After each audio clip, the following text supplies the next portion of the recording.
My nigdy nie zamierzamy nikogo niczym straszyć. Jak to jest? Rozwijam się duchowo, a mam trudne chwile, trudne momenty. Że mogę zjeść niskowibracyjny chleb albo dostać niskowibracyjny masaż. Coś nam się rzuca w oczy, to znaczy, że to jest właśnie dla was. Nie zawsze wszystkie przedmioty mają tę samą wibrację. Co prawda kupiłam wczoraj sobie buty za 2000, w sumie to 3 pary takich butów i Jeżeli chodzi o medytację, kochani, to co jest w internecie, to nie jest medytacja. Nie znajdziecie prawdziwej medytacji w internecie, bo to nie jest proces, który można przekazać. mało jest hipnoterapeutów, którzy sami sobie poprzerabiali wszystkie swoje problemy.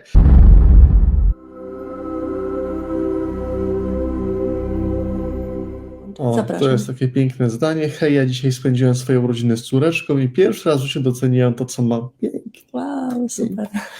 Tak mamy tak dużo mamy tak wiele i ciągle gonimy, ciągle te pragnienia. No tak, no bo, ale słuchajcie, samo powiedzenie sobie, że mam dużo, wcale nie znaczy, że to czujemy. Albo powiedzenie sobie doceniam, czy jestem wdzięczny, wcale nie znaczy, że to czujemy. To nie jest tak, że jak powtórzymy 1000 razy coś, co stanie się naszą prawdą wibracyjną. Umysł zacznie wierzyć, ale emocje jeszcze tam nie będą, nasze uczucia tam nie będą. Warto pracować, żeby było jedno i drugie, tak? Ale na wszystko jest czas, u każdego odpowiednia pora. Dokładnie. Wszystko zawsze idzie zgodnie z planem. Gdybyśmy mieli tylko świadomość, że cokolwiek nie wybierzemy, to i tak nas przybliża do siebie. Ostatecznie do siebie. Każdy nasz wybór przybliża nas coraz bardziej do siebie. Jeżeli jest ten wybór z nami zgodny oczywiście, czyli jeżeli nie wiosłujemy pod prąd, tylko płyniemy z tym swoim prądem, ze swoim flow i jesteśmy, można powiedzieć, nie tyle zgodni ze swoimi wyborami, co te wybory są zgodne z nami, czyli z tymi prawdziwymi nami, z tym, co czujemy. Czyli wybieramy czucie. Byłem na targach. Jakie to były targi? Targi minerałów. I dużo osób podchodziło do różnych stoisk i zastanawiały się, co wybrać. I ja tak stojąc z boku mówię, nie zastanawiajcie się, bo nie o to chodzi, żeby się zastanawiać. Im więcej się zastanawiacie, im jesteście bardziej w umyśle, tym wybór będzie trudniejszy, bo umysł zaczyna analizować. Może to dla mnie, może taki kolor, może taki, może całkiem coś innego. Jak podchodzimy do stoiska, albo jesteśmy w restauracji, albo gdziekolwiek i widzimy, coś nam się rzuca w oczy, to znaczy, że to jest właśnie dla was. Ta potrawa, ta rzecz, cokolwiek. Chociażby, bo za chwilę zaraz się włączy umysł i powie, a może to jednak nie to. No to jak tak się umysł podłączy, no to macie dużą szansę właśnie, że tak nie będzie. W sensie, że to nie będzie dla was wtedy. Więc ufajcie sobie. Ufajcie swoim wyborom, ufajcie temu swojemu pierwszemu wrażeniu, temu swojemu tak zwanemu instynktowi, intuicji, że to czasami co w pierwszej kolejności na to spojrzycie, nawet menu otwieracie, coś wam wpadnie w oko, mówicie, nie, tego to nie lubię przecież pamiętam, że nie lubię. A właśnie to znaczy, że to jest dla was. To co pierwsze, gdzie wam oko poleci, gdzie zatrzymacie swoją uwagę. Nie ma przypadków, dlatego zawsze trafiamy na te rzeczy, które są dla nas najlepsze. To jest tak jak na przykład z warsztatami właśnie. Czasami szukamy i nagle widzimy, to jest to. I zaczynamy wtedy wybór, no ale kurczę, może to jeszcze nie teraz. W sumie teraz to nie mam czasu. Mam tyle rzeczy na głowie. Następnym razem zrobię. A w ogóle to trochę za drogo. Co prawda kupiłam wczoraj sobie buty za 2000 i w sumie to 3 pary takich butów i nie wiem, czy w tym roku w nich pochodzę, ale w przyszłym to może pochodzę. Ale nie, to za drogo. I wtedy okazja nam odchodzi. Ten nasz czas wyboru został już uciekł, nie ma tego czasu wyboru. Co prawda przyjdzie następny, ale ten czas, który to koło znowu zatoczy ta historia zatoczy koło, no to trochę czasu jeszcze wtedy upłynie. A mogłoby być już teraz lepiej. Już teraz spokojniej. Warto też decydować na zasadzie tego właśnie, co nam wpadnie w oczy, albo jeśli poczujemy ten taki gut feeling, pierwsze wrażenie, i z tego korzystać, bo te rzeczy nas po prostu wołają, mówią, że są dla nas. Nie zawsze wszystkie przedmioty mają tę samą wibrację, mimo że na przykład coś się nazywa chleb, to nie każdy bochenek będzie miał tę samą wibrację, dla nas najlepszą. Wiecie, że jest, nie wiem ile dziennie się piecze bochenków chleba w Polsce, Przynajmniej Ale- 3.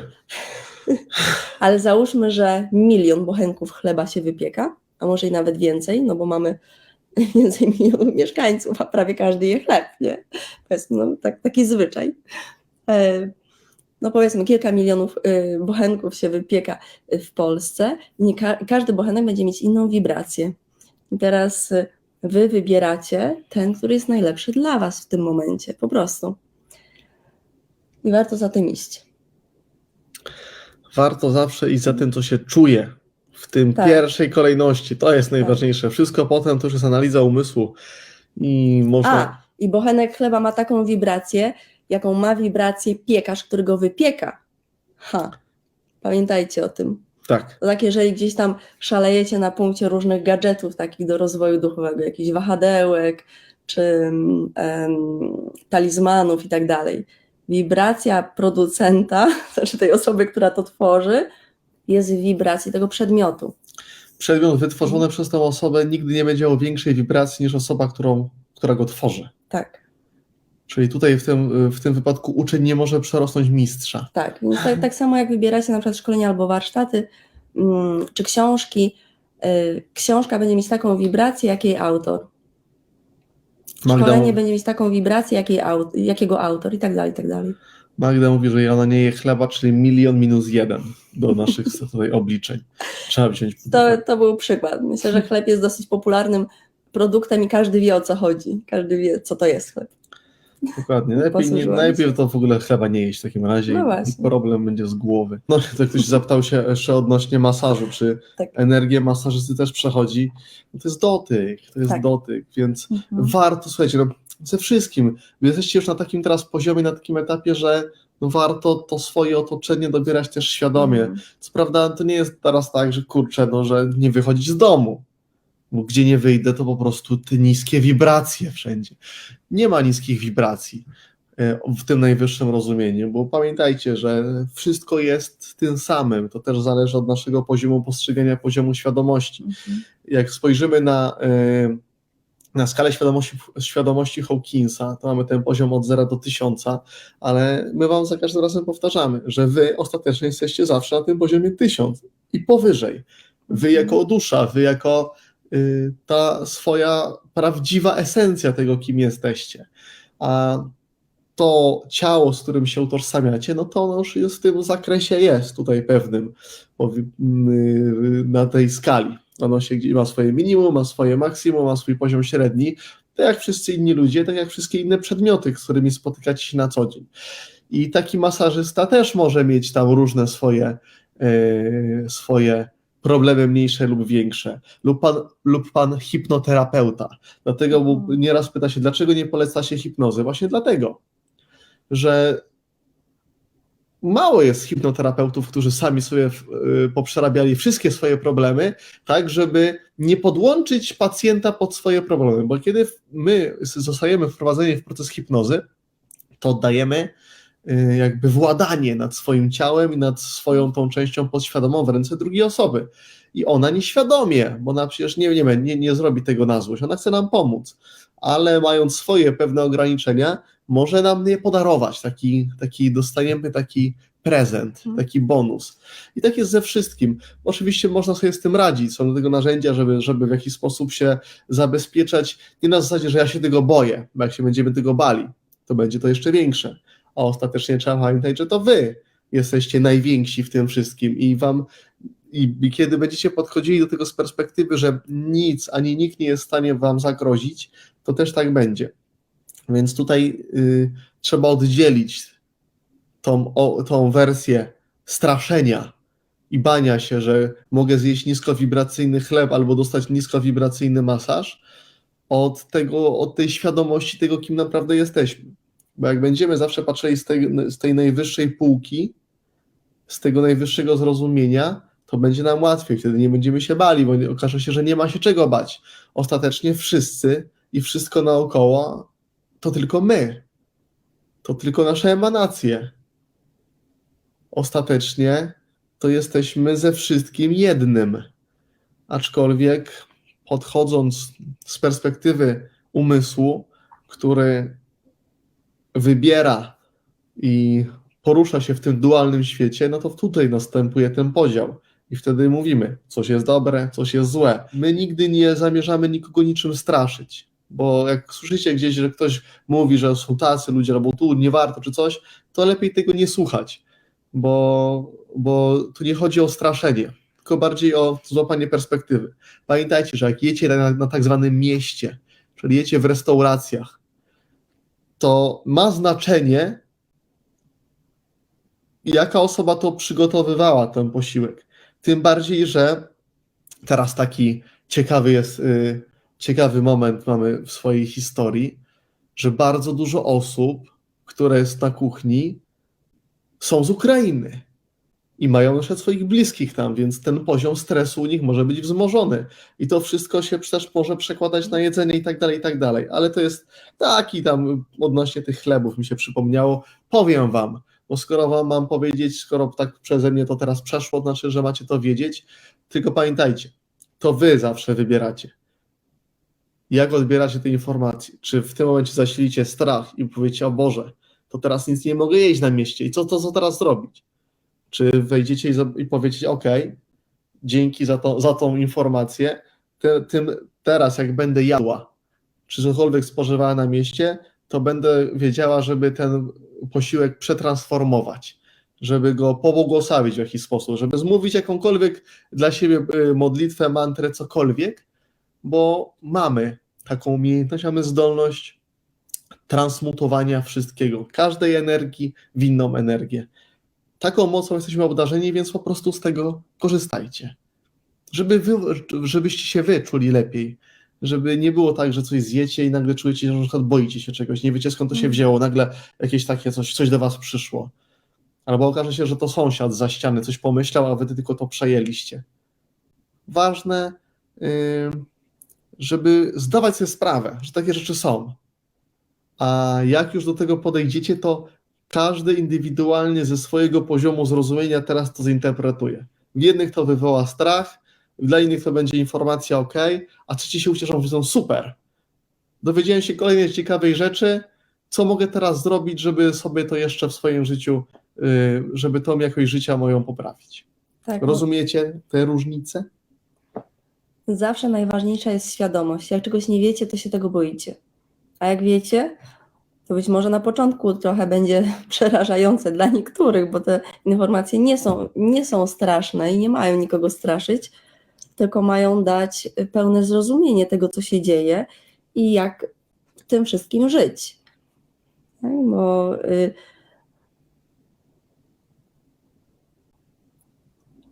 zabrakło mi słowa, taka cisza, bo to, że jesteśmy świadomi tego, że na przykład, żeby gdzieś tam świadomie spoglądać na swój posiłek, nie oznacza, że teraz macie zamknąć się w domu i gotować od rana do wieczora, jeżeli to nie był waszym zwyczajem. Dalej możecie chodzić do restauracji. Chodzi o to, żebyście wy świadomie wiedzieli, jak ze wszystkim, co się pojawia naokoło was, pracować. Ostatnio pojawiło się takie pytanie w grupie, bardzo ciekawe. Jak to jest? Rozwijam się duchowo, a mam trudne chwile, trudne momenty, jakieś tam potknięcia, czy załamania, czy dużą emocjonalność. Dlaczego? Przecież rozwijam się duchowo. Ja myślę, że większość osób, które rozwijają się duchowo, jak to się mówi, czyli pracują nad gdzieś tam poszerzeniem swojej świadomości, wpada w taką pułapkę myśli, czy taki kołowrotek myśli, bo zakłada, że jeśli pomedytuje, jeśli poćwiczy, albo jeśli posłucha jakieś live'y na temat świadomości, to ich życie musi układać się lepiej. I teraz dlaczego się nie układa? To pierwsza rzecz. Jeżeli chodzi o medytację, kochani, to co jest w internecie, to nie jest medytacja. Nie znajdziecie prawdziwej medytacji w internecie, bo to nie jest proces, który można przekazać ogólnie dostępnym materiałem. Po prostu to tak nie działa. Medytacja to jest proces, to jest wibracja, która jest przekazywana od nauczyciela do swojego ucznia. To jest konkretne ukierunkowanie energii, konkretny przekaz i konkretne wykonane elementy, tak żeby umysł mógł przejść całkowicie z lewej półkuli do innych sfer. Więc to, co jest w internecie, to jest mindfulness, to, co znajdujecie. To przynosi relaks teraz. Bardzo przyjemna praktyka, pomaga tu i teraz. Pomaga wrócić do chwili obecnej, pomaga docenić coś, co jest w naszym życiu, przynosi energię, ale nie działa uzdrawiająco. Nie działa na całe nasze życie, działa na tu i teraz. Więc miejcie też tego świadomość, jeżeli korzystacie z materiałów, które są w internecie, super, ale to nie jest koniec roboty. Mindfulness to jest taki maleńki paznokieć tego, czym jest cały proces wchodzenia w taki uzdrawiający odpoczynek. Więc korzystając z tych takich właśnie prowadzonych medytacji, możemy to robić całe życie, a efektów i takich spektakularnych w życiu możemy nie zauważyć, bo po prostu tak to nie działa. Więc tylko tyle. Aczkolwiek praktyki mindfulness są cudowne, ja je też stosuję dla siebie i dają niesamowity relaks, odprężenie i taki przypływ euforii. Super rzecz. Ale po mindfulnessie jest coś głębszego. Jest medytacja uzdrawiająca. Mówi się uzdrawiająca, ale nie chodzi o choroby czy zdrowie, tylko uzdrawiająca, przywracająca do naszej prawdziwej natury, do naszej prawdziwej równowagi, do takiej harmonii w sobie. Czyli wprowadzająca ten balans w życie. No, ale to już jest zupełnie inny proces i tego zapewniam Was, nawet jeżeli ktoś uczy medytacji na YouTubie, to nie jest medytacja, po prostu, bo to jest intymny przekaz od nauczyciela do ucznia. Tak się odbywa ukierunkowanie tej energii. Gdyby można było, że tak powiem, uzdrowić cały świat, to Jezus by stryknął palcem i cały świat był uzdrowiony. I tyle. Znaczy miał takie możliwości, tak, ale umiejętności. Nie ma potrzeby tego robić. Tak? Powiedział, że to nie jest ten etap. Nie o to chodzi. Dokładnie. Że to by trochę namieszało i to bez sensu. Dokładnie. Kiedy ktoś czuje w sobie wołanie, ktoś czuje gotowość, to znajduje dla siebie takie miejsce i znajduje dla siebie tego przewodnika, może słowo nauczyciel nie jest najlepszym, tak, ale znajduje sobie takiego przewodnika, który mu pomoże w to wejść. Asystenta. Asystenta. Asystent jest właściwą nazwą. Dokładnie. Każdy ma swoich asystentów, my też mamy swoich asystentów. No to na przykład jest jeden. Tak, i dobieramy ich różnych na danym etapie swojego życia.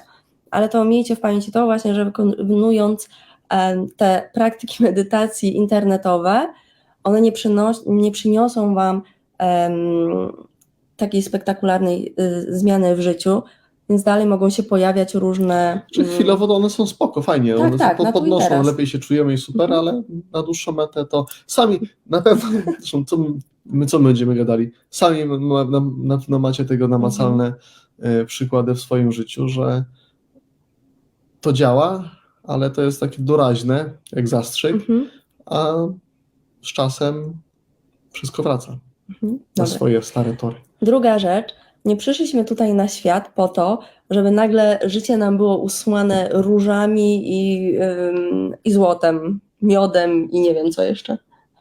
Kraina mlekiem i miodem płynąca na przykład, tak? Nie po to tu jesteśmy. Dopóki nie mamy tego zrozumienia, na tym zrozumieniu mocno pracujemy, na przykład na różnych warsztatach, tak jak na Quantum ostatnio, dopóki nie mamy zinternalizowanego tego zrozumienia, dalej będziemy czuć, że to życie musi się ułożyć w odpowiedni sposób, że musi być idealnie, że musi być spokojnie, że nie mogą być żadne problemy. Teraz tak, im większą mamy akceptację na to wszystko, tym te problemy rzeczywiście przestają istnieć, ale to wcale nie znaczy, że ktoś nie złamie nogi albo nie zainwestuje w jakąś spółkę na giełdzie, która nagle straci na wartości i tak dalej. Te rzeczy dalej się zdarzają i będą się zdarzać, tylko absolutnie nie są żadnym problemem. Ja to teraz tak opisuję z poziomu umysłu, tak? Bo wykorzystując słowa, ale kiedy wchodzisz w tę przestrzeń takiej pełnej akceptacji siebie, pełnego spokoju, a to wymaga pracy dla wielu, to nie dzieje się w jeden dzień, po prostu. To jest systematyczna, codzienna praca. Tak? Ale jeżeli podchodzimy z takim zrozumieniem, z taką świadomością i z taką pokorą, z taką gotowością na to, żeby to dla nas pracowało, I my sobie po prostu idziemy w danym kierunku i nie zastanawiamy się za bardzo, czy jest dobrze, czy jest źle, tak, to wtedy to dla nas pracuje, więc nawet jeśli ktoś zainwestuje w nieodpowiednią spółkę na giełdzie i straci wszystkie pieniądze, to nie jest koniec świata, bo jeśli zachowa spokój, a trzeba nauczyć się umieć zachować spokój, to wtedy zysk przychodzi z innej strony i to wielokrotnie większy. Dobry przykład z tą giełdą to jest tak jak ze stratą pracy. Na przykład tracimy pracę i możemy zareagować na dwa sposoby. W zależności, czy zareagujemy z poziomu 200 plus według Hawkinsa, czy 200 minus. I w taki też efekt tego będziemy mieli, bo jeżeli zareagujemy z poziomu, że co teraz będzie, zareagujemy strachem, lękiem, przerażeniem, frustracją, złością, to albo nie znajdziemy nowej pracy, albo znajdziemy pracę, która będzie jeszcze mniej płatna, albo jeszcze gorsza od tej, którą mieliśmy. Ale jeżeli zareagujemy na to, tak mówiąc kolokwialnie, z optymizmem, kiedy podziękujemy naszemu byłemu pracodawcy za wszystko, co tutaj osiągnęliśmy, co się nauczyliśmy, za wszystkie pieniądze, które tu zarobiliśmy, kiedy z wdzięcznością do tego podejdziemy. Do każdej sytuacji możecie podejść z wdzięcznością, potraktować ją jako zapakowany prezent, który jest dlatego zapakowanym prezentem, że wy jeszcze nie wiecie, co jest w środku. I kiedy podejdziecie z tej perspektywy, czyli z perspektywy radości, wdzięczności, z perspektywy takiej, że co jest w tym dobrego, czego jeszcze nie widzę, to znajdziecie lepszą pracę, albo sami założycie firmę, która zmieni wasze życie i zmieni życia innych osób, aczkolwiek będzie to zupełnie inna przestrzeń niż ta przestrzeń z poziomu 200 w dół. Chyba widzicie też sami tą różnicę. Od jakości waszych reakcji zależy jakość waszego życia. Każda sytuacja, która do was przychodzi, jest zawsze neutralna i tylko wy nadajecie znaczenie temu, jak ta historia się potoczy, jak ona się przede wszystkim skończy dla was. Bo jeżeli podejdziecie, tak jak mówię, radość, wdzięczność, ciekawość, otwartość na to, co będzie teraz, a nie z poziomu żalu, pretensji, złości i tak dalej, wtedy otwieracie się na tym, te możliwości się przed wami otwierają i nie wy macie wiedzieć, jak to się ma zadziać. Wy macie tego nie wiedzieć. Macie wiedzieć, że to się zadzieje. A jak, to już zostawiacie, bo to już nie wasza jest tutaj działka.